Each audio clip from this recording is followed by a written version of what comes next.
صلاة التراويح.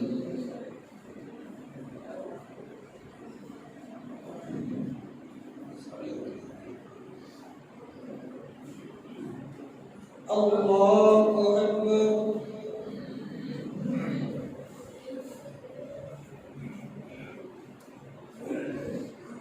الحمد لله رب العالمين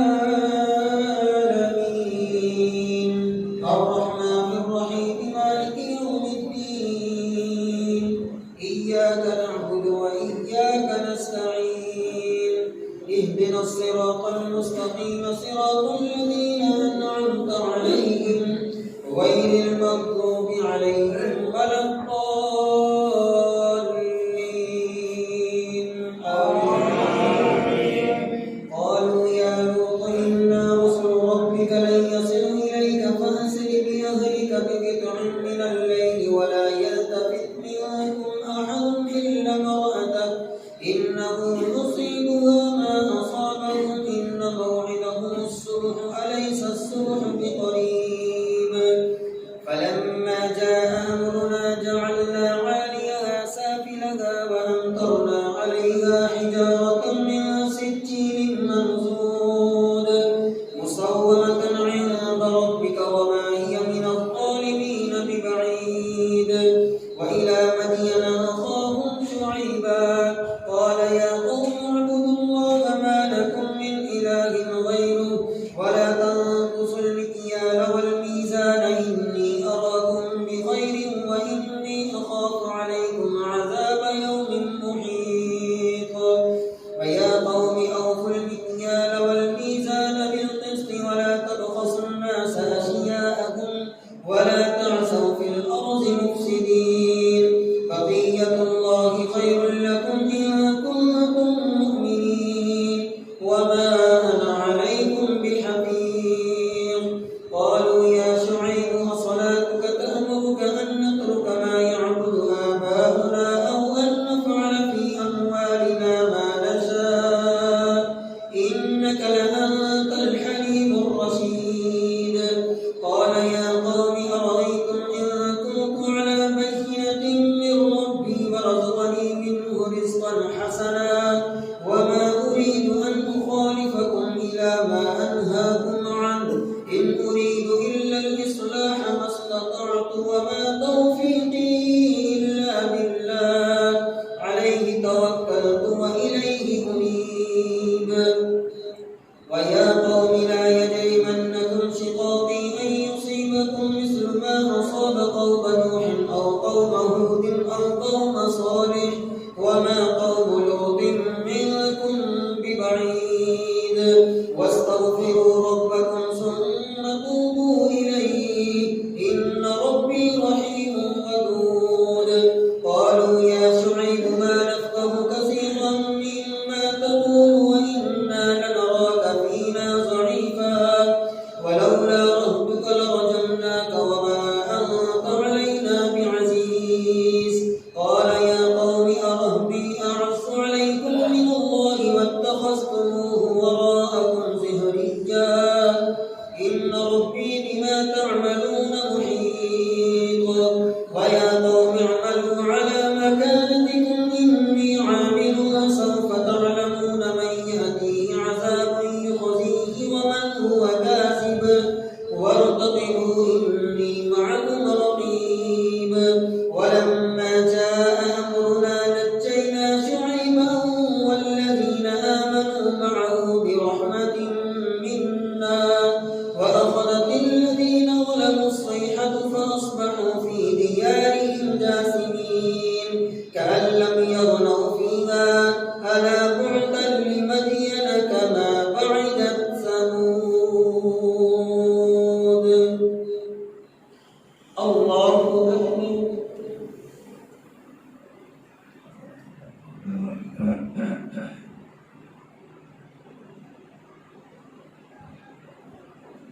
سمع الله لمن حمده.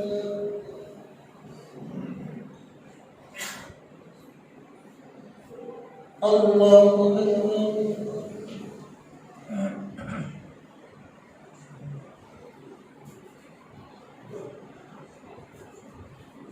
الله أكبر.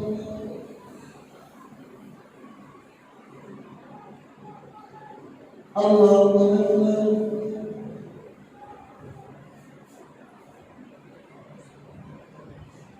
الله أكبر. الحمد لله رب العالمين الرحمن الرحيم مالك يوم الدين إياك نعبد وإياك نستعين اهدنا الصراط المستقيم صراط الذين أنعمت عليهم غير المغضوب عليهم ولا الضالين.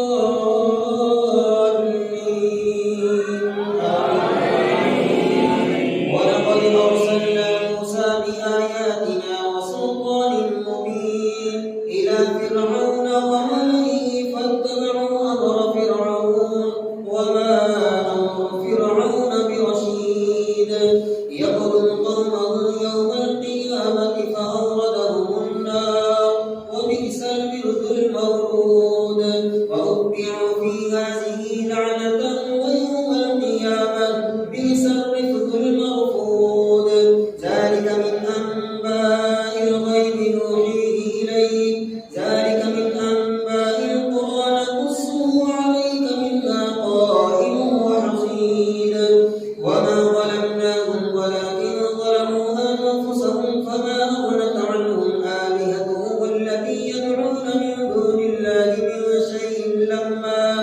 من شيء لما جاء أمر ربي وما زادوهم غير تتبيب وكذلك أخذ ربك إذا أخذ القرى وهي ظالمة إن أخذه أليم شديد إن في ذلك لآية لمن خاف عذاب الآخرة ذلك يوم مجموع له الناس وذلك يوم مشهود وما نؤخره إلا لأجل معدود يوم يأتي لا تكلم نفس إلا بإذنه فمنهم شقي وسعيد فأما الذين شقوا ففي النار لهم فيها زفير وشهيق خالدين فيها ما دامت السماوات والأرض إلا ما شاء ربك إن ربك فعال لما يريد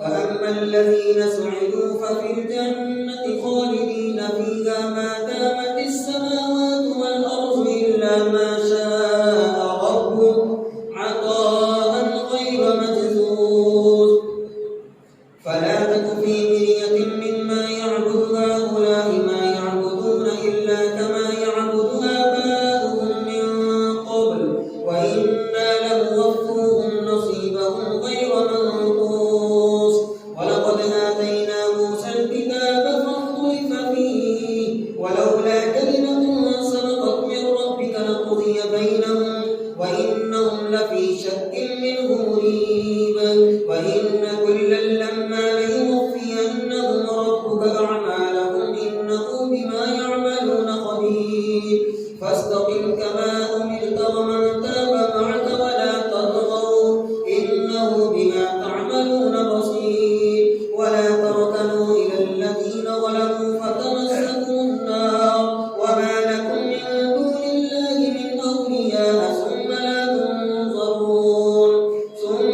تنصرون وأقم الصلاة طرفي النهار وزلفا من الليل إن الحسنات يذهبن السيئات ذلك ذكرى للذاكرين واصبر فإن الله لا يضيع أجر المحسنين فلولا كان من القرون من قبلكم أولو بقية ينهون عن الفساد في الأرض إلا قليلا ممن أنجينا منهم واتبع الذين ظلموا ما أترفوا فيه وكانوا مجرمين وما كان ربك ليهلك القرى بظلم وأهلها مصلحون ولو شاء ربك لجعل الناس أمة واحدة ولا يزالون مختلفين إلا من رحم ربك ولذلك خلقهم وتمت كلمة ربك لأملأن جهنم من الجنة والناس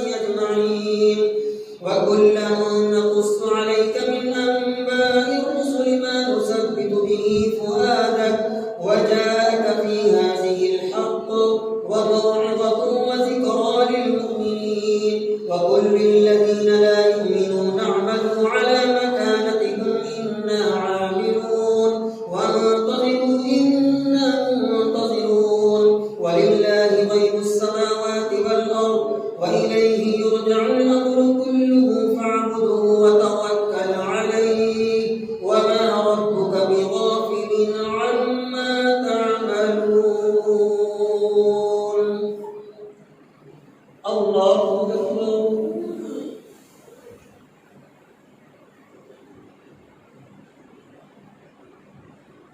سمع الله لمن حمده.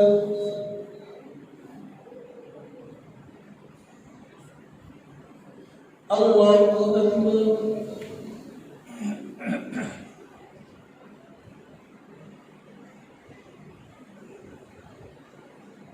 الله أكبر.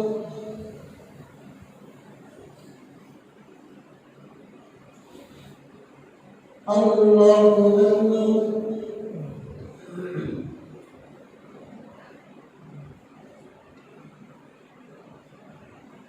الله أكبر.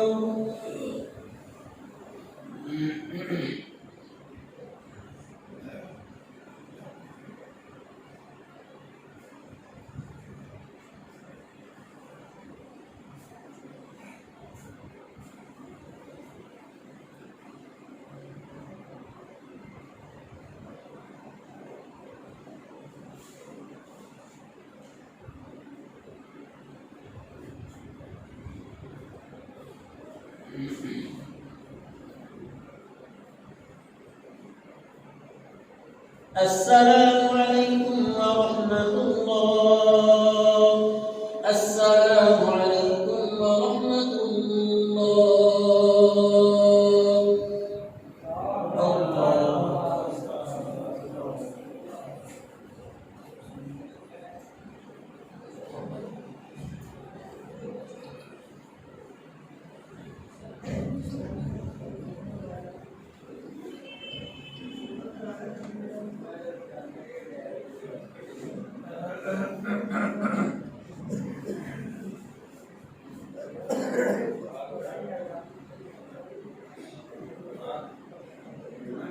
الله أكبر.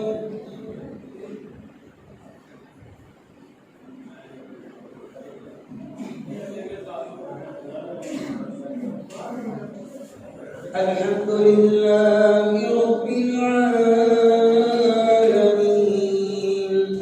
الرحمن الرحيم مالك يوم الدين إياك نعبد وإياك نستعين اهدنا الصراط المستقيم صراط الذين أنعمت عليهم غير المغضوب عليهم ولا الضالين.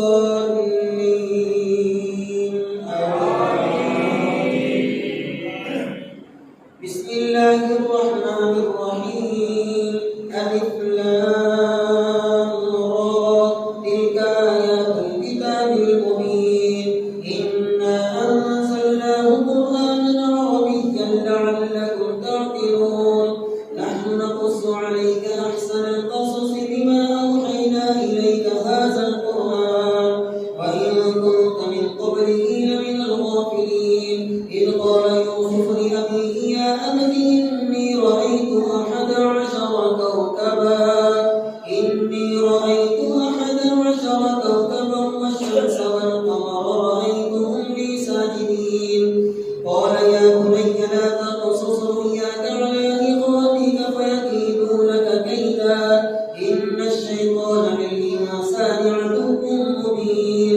وكذلك يجتبيك ربك ويعلمك من تأويل الأحاديث ويتم نعمته عليك وعلى آل يعقوب كما أتمها على أبويك من قبل إبراهيم وإسحاق إن ربك عليم حكيم. لقد كان في يوسف وإخوته آيات للسائلين إذ قالوا ليوسف وأخوه أحب إلى أبينا منا ونحن عصبة إن أبانا لفي ضلال مبين. اقتلوا يوسف أو اطرحوه أرضا يخل لكم وجه أبيكم وتكونوا من بعده قوما صالحين.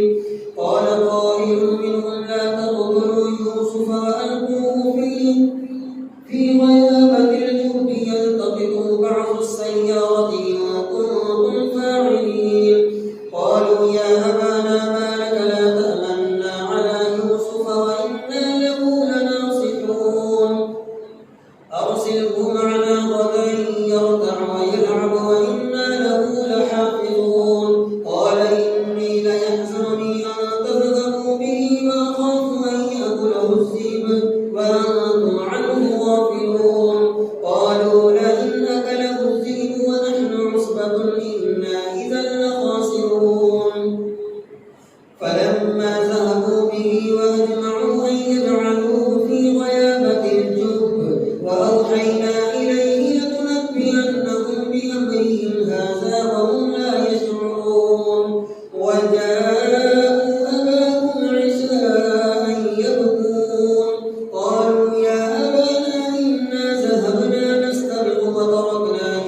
جاءوا على قميصه بدم كذب قال بل سولت لكم أنفسكم أمرا فصبر جميل والله المستعان على ما تصفون.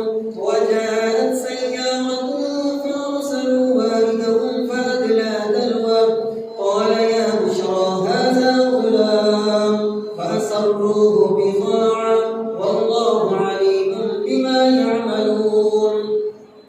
وشروه بثمن بخس دراهم معدودة وكانوا فيه من الزاهدين. وقال الذي اشتراه من مصر لامرأته يكرمي مثواه عسى أن ينفعنا أو نتخذه ولدا وكذلك مكنا ليوسف في الأرض ولنعلمه من تأويل الأحاديث والله غالب على أمره ولكن أكثر الناس لا يعلمون. ولما بلغ أشده آتيناه حكما وعلما وكذلك نجزي المحسنين. وراودته التي هو في بيتها عن نفسه وغلقت الأبواب وقالت هيت لك قال معاذ الله إنه ربي أحسن مثواي إنه لا يفلح الظالمون. ولقد همت به وهم بها لولا أن رأى برهان ربي كذلك لنصرف عنه السوء والفحشاء إنه من عبادنا المخلصين. واستبق الباب وقدت قميصه من دبر وألف يا سيدها لدى الباب قالت ما جزاء من أراد بأهلك سوءا إلا أن يسجن أو عذاب أليم. قال هي راودتني عن نفسي وشهد شاهد من أهلها إن كان قميصه قد من دبر فصدقت وهو من الكاذبين وإن كان قميصه قد من دبر فكذبت وهو من الصادقين. فلما رأى قميصه قد من دبر قال إنه من كيدكن إن كيدكن عظيم. يوسف أعرض عن هذا واستغفري لذنبك إنك كنت من الخاطئين. الله أكبر.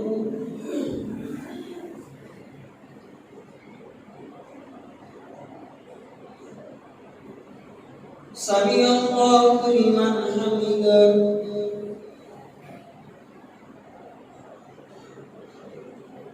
الله أكبر.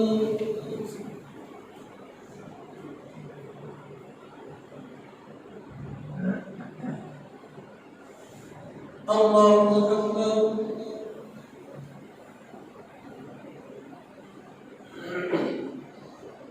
الله أكبر.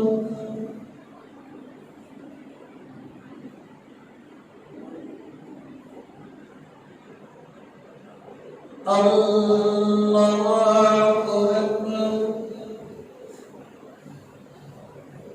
الحمد لله رب العالمين الرحمن الرحيم مالك يوم الدين إياك نعبد وإياك نستعين اهدنا الصراط المستقيم صراط الذين أنعمت عليهم غير المغضوب عليهم ولا الضالين.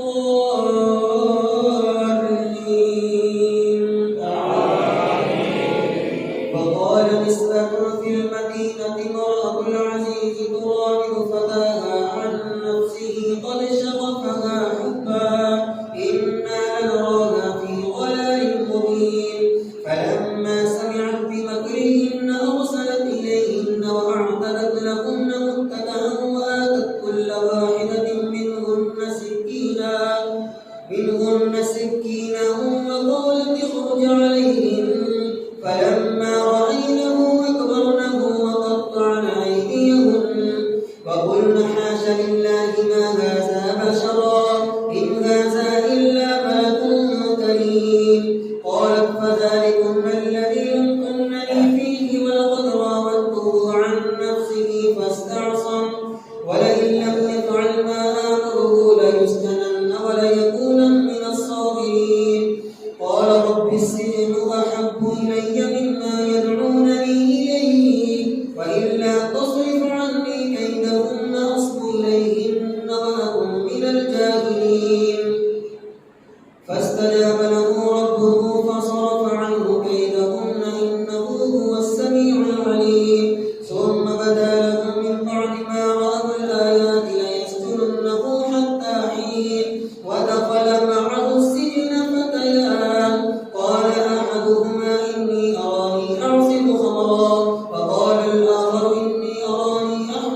أحدكما بتأويله قبل أن يأتيكما ذلكما مما علمني ربي إني تركت ملة قوم لا يؤمنون بالله وهم بالآخرة هم كافرون واتبعت ملة آبائي إبراهيم وإسحاق ويعقوب ما كان لنا أن نشرك بالله من شيء ذلك من فضل الله علينا وعلى الناس ولكن أكثر الناس لا يشكرون يا صاحبي السجن أأرباب متفرقون خير أم الله الواحد القهار ما تعبدون من دونه إلا أسماء سميتموها أنتم وآباؤكم ما أنزل الله بها من سلطان إن الحكم إلا لله أمر ألا تعبدوا إلا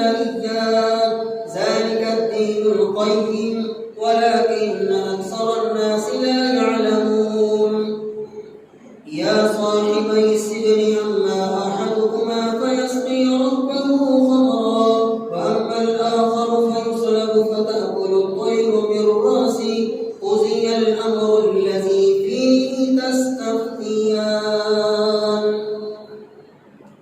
الله أكبر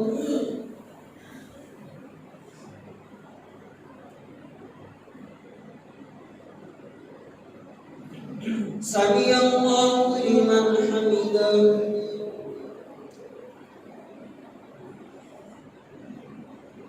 الله أكبر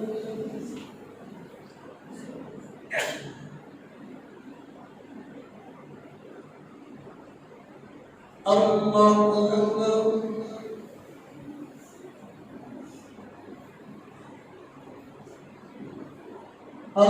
أكبر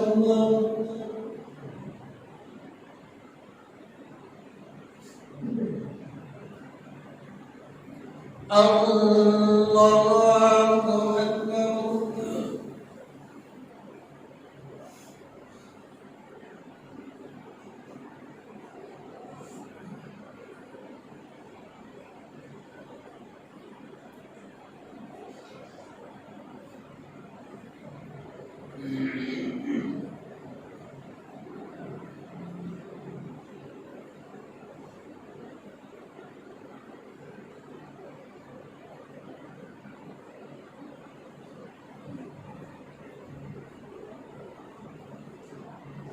السلام عليكم ورحمة الله السلام عليكم ورحمة الله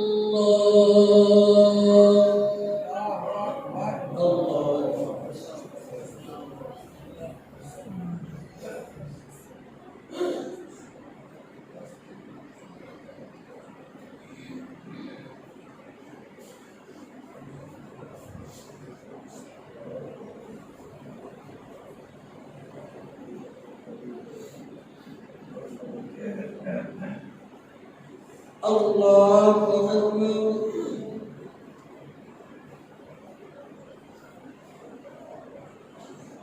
الحمد لله رب العالمين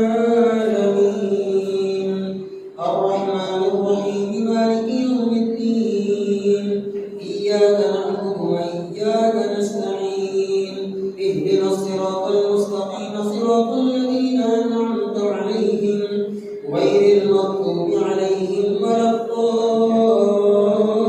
الضالين آمين وقال للذي ظن أنه ناج منه اذكرني عند ربك فأنساه الشيطان ذكر ربه فلبث في السجن بضع سنين فقال الملك إني أرى سبع بقرات سمان يأكلهن سبع عجاف وسبع سنبلات خضر وأخر يابسات يا أيها الملأ أفتوني في رؤياي إن كنتم بالرؤيا تعبرون قالوا أضغاث أحلام وما نحن بتأويل الأحلام بعالمين وقال الذي نجا منهما واتبع بعد أمة أنا أنبئكم بتأويله فأرسلون يوسف أيها الصديق أفتنا في سبع بقرات سمان يأكلهن سبع عجاف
ليعلم أني لم أخنه بالغيب وأن الله لا يهدي كيد الخائنين.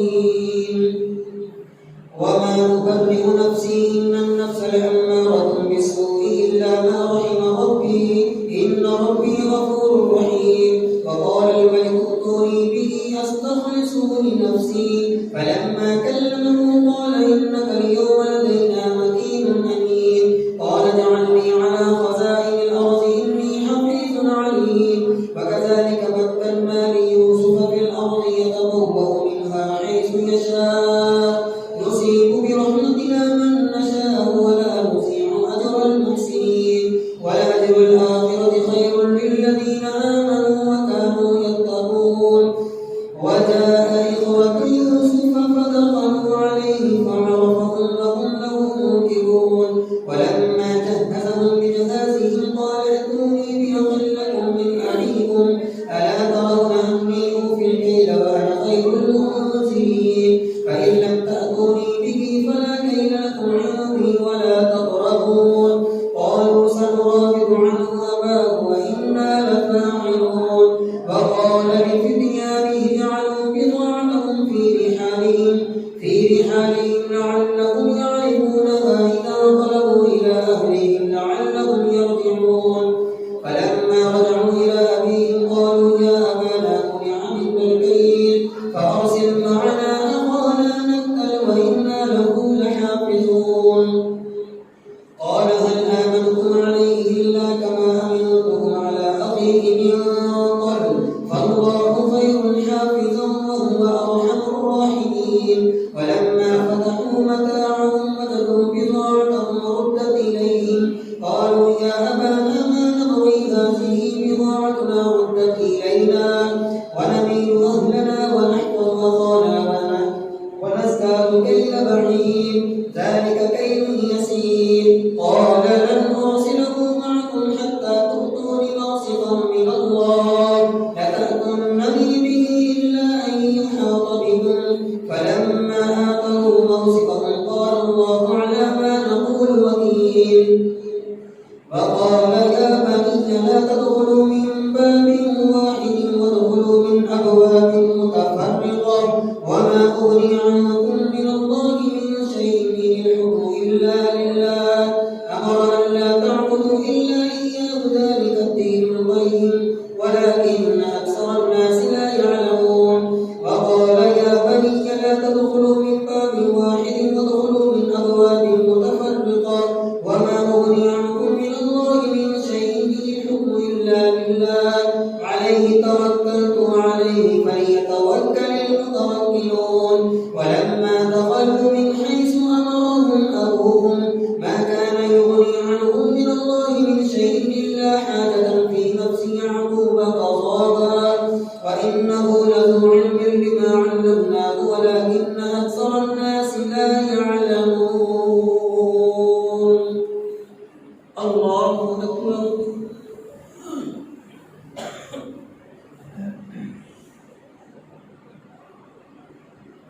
سمع الله لمن حمده.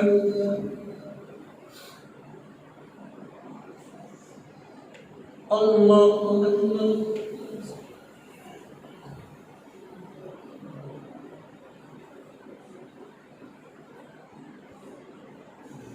الله أكبر.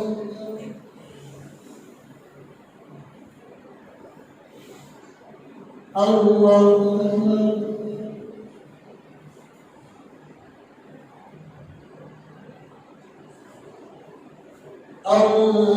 الله أكبر.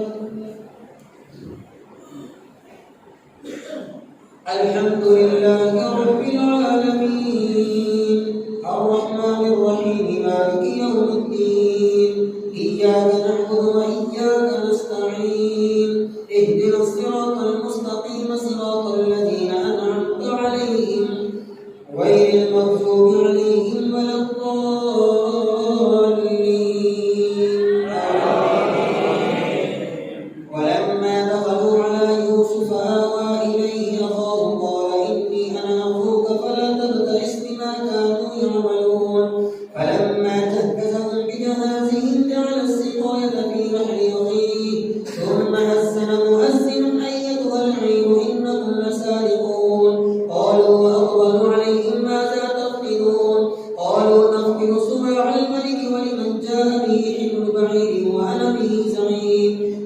تالله لقد علمتم ما جئنا لنفسد في الأرض وما كنا سارقين. قالوا فما جزاؤه إن كنتم كاذبين. قالوا فما جزاؤه إن كنتم كاذبين. قالوا جزاؤه من وجد في رحله فهو جزاؤه كذلك نجزي الظالمين. فبدأ بأوعيتهم قبل وعاء أخيه ثم استخرجها من وعاء أخيه كذلك كدنا ليوسف ما كان ليأخذ أخاه في دين الملك إلا أن يشاء الله نرفع درجات من نشاء وفوق كل ذي علم عليم. قالوا إن يسرق فقد سرق أخ له من قبل فأسرها يوسف في نفسه ولم يبدها لهم قال أنتم شر مكانا والله أعلم بما تصفون. قالوا يا أيها العزيز إن له أبا شيخا كبيرا فخذ أحدنا مكانا إنا نراك من المحسنين. قال معاذ الله أن نأخذ إلا من وجدنا متاعنا عنده إنا إذا لظالمون. فلما استيئسوا منه خلصوا نجيا قال كبيرهم ألم تعلموا أن أباكم قد أخذ عليكم موثقا من الله ومن قبل ما فرطتم في يوسف فلن أبرح الأرض حتى يأذن لي أبي أو يحكم الله لي وهو خير الحاكمين. ارجعوا إلى أبيكم فقولوا يا أبانا إن ابنك سرق وما شهدنا إلا بما علمنا وما كنا للغيب حافظين. واسأل القرية التي كنا فيها والعير الذي أقبلنا فيها وإنا لصادقون. قال بل سولت لكم أنفسكم أمرا فصبر جميل عسى الله أن يأتيني بهم جميعا إنه هو العليم الحكيم. وتولى عنهم وقال يا أسف على يوسف وابيضت عيناه من الحزن فهو كظيم. قالوا تالله تذكر يوسف حتى تكون حرضا أو تكون من الهالكين. قال إنما أشكو بثي وحزني إلى الله وأعلم من الله ما لا تعلمون. يا بني اذهبوا فتحسسوا من يوسف وأخيه ولا تيأسوا من روح الله إنه لا ييأس من روح الله إلا القوم الكافرون. فلما دخلوا عليه قالوا يا أيها العزيز مسنا وأهلنا الضر وجئنا ببضاعة مزجاة فأوف لنا الكيل وتصدق علينا إن الله يجزي المتصدقين. قال هل علمتم ما فعلتم بيوسف وأخيه إذ أنتم جاهلون. قالوا أئنك لأنت يوسف قال أنا يوسف وهذا أخي قد من الله علينا إنه من يتقي ويصبر فإن الله لا يضيع أجر المحسنين. قالوا تالله لقد آثرك الله علينا وإن كنا لخاطئين. قال لا تصريب عليكم اليوم يغفر الله لكم وهو أرحم الراحمين. اذهبوا بقميصي هذا فألقوه على وجه أبي يأت بصيرا وأتوني بأهلكم أجمعين. الله أكبر.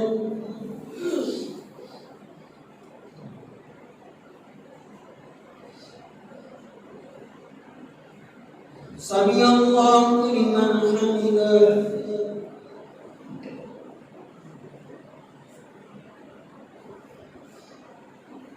الله أكبر.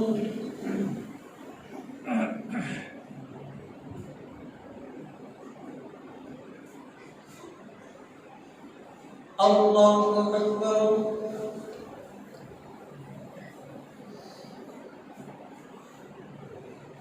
الله أكبر.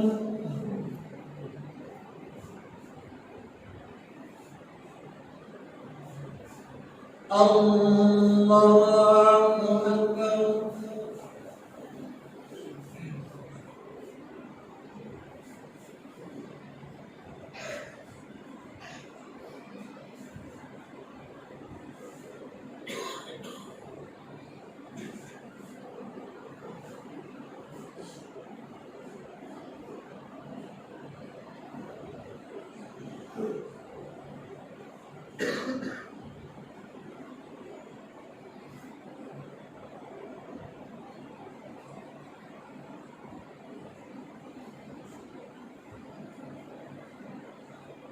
السلام عليكم ورحمة الله.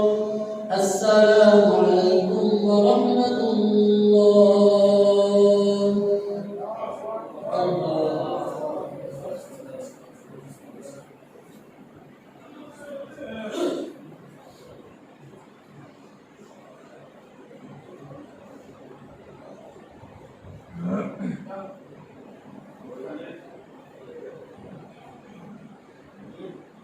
الله أكبر.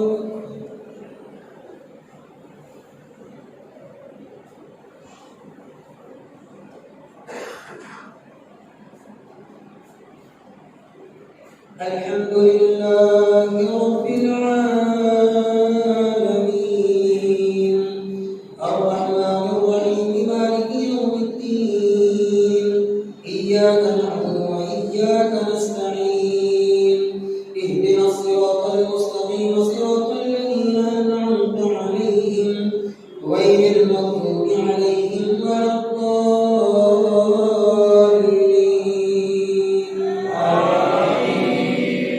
ولما فصلت العير قال أبوهم إني لأجد ريح يوسف لولا أن تفندون قالوا تالله إنك لفي ضلالك القديم.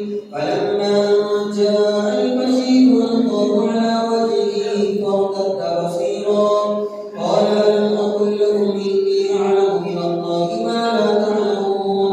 قالوا يا أبانا استغفر لنا ذنوبنا إنا كنا خاطئين. قال سوف أستغفر لكم ربي إنه هو الغفور الرحيم. فلما دخلوا على يوسف آوى إليه أبويه وقال ادخلوا مصر إن شاء الله آمنين. ورفع أبويه على العرش وخروا له سجدا وقال يا أبت هذا تأويل رؤياي من قبل قد جعلها ربي حقا وقد أحسن بي إذ أخرجني من السجن وجاء بكم من البدو من بعد أن نزغ الشيطان بيني وبين إخوتي إن ربي لطيف لما يشاء إنه هو العليم الحكيم. رب قد آتيتني من الملك وعلمتني من تأويل الأحاديث فاطر السماوات والأرض أنت وليي في الدنيا والآخرة توفني مسلما وألحقني بالصالحين. ذلك من أنباء الغيب نوحيه إليك وما كنت تعلمها أنت ولا قومك من قبل هذا فاصبر إن العاقبة للمتقين. الله أكبر.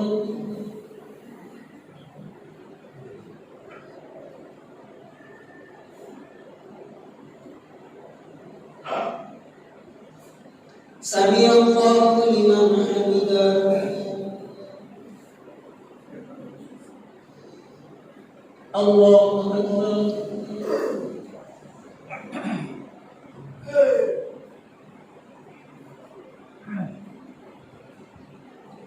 الله أكبر.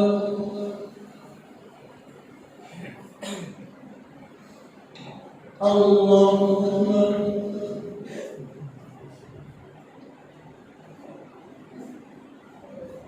الله أكبر. الحمد لله رب العالمين الرحمن الرحيم مالك يوم الدين إياك نعبد وإياك نستعين اهدنا الصراط المستقيم صراط الذين أنعمت عليهم غير المغضوب عليهم ولا الضالين.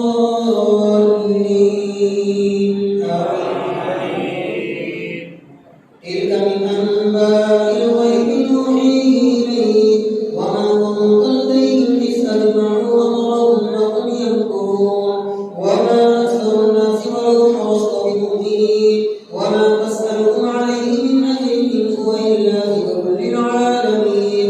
فكأي من آية في السماوات والأرض يمرون عليها وهم عنها معرضون وما يؤمن أكثرهم بالله إلا وهم مشركون. أفأمنوا أن تأتيهم غاشية من عذاب الله أو تأتيهم الساعة هذه سبيلي أدعو إلى الله على بصيرة أنا ومن اتبعني وسبحان الله وما أنا من المشركين وما أرسلنا من قبلك إلا رجالا نوحي إليهم من أهل القرى أفلم يسيروا في الأرض فينظروا كيف كان عاقبة الذين من قبلهم والدار الآخرة خير للذين اتقوا أفلا تعقلون حتى إذا استيأس الرسل وظنوا أنهم قد كذبوا جاءهم نصرنا فنجي من نشاء ولا يرد بأسنا عن القوم المجرمين لقد كان في قصصهم عبرة لأولي الألباب ما كان حديثا يفترى ولكن تصديق الذي بين يديه وتفصيل كل شيء وهدى ورحمة لقوم يؤمنون. الله أكبر.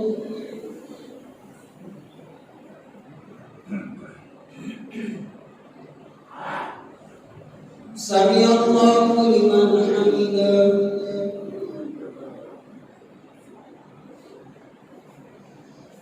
الله أكبر.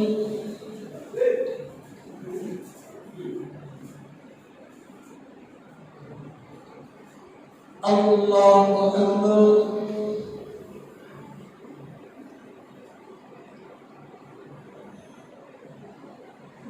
الله أكبر.